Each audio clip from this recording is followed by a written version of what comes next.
Polda Sumsel memusnahkan barang bukti narkotika dari berbagai jenis. Hasil ungkap kasus selama Februari 2026. Pemusnahan dari 18 ungkap kasus dengan total nilai 5,7 miliar dilakukan dengan cara di blender sama dilindes pakai alat berat. Silakan. Baik, terima kasih. Assalamualaikum warahmatullahi wabarakatuh. Selama bulan Februari 2026, Direktorat Reserse Narkoba Polda Sumsel mengungkap 18 kasus narkotika dengan total barang bukti mencapai 5,7 miliar rupiah.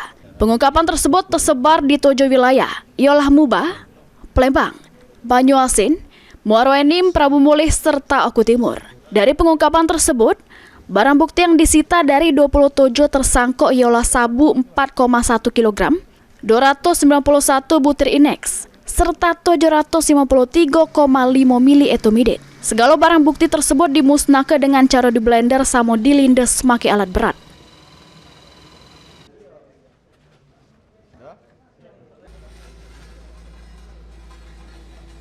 Polisi berkomitmen mewujudkan Indonesia Emas dengan memberantas peredaran gelap narkoba.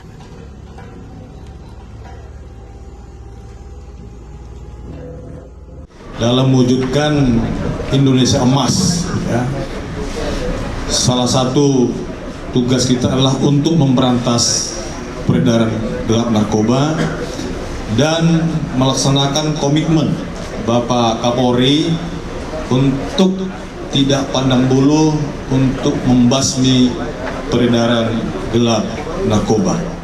Segala tersangka yang sudah ditangkap menjalani proses hukum terancam hukuman penjara seumur hidup atau pidana mati. Mulyadi, PAL TV.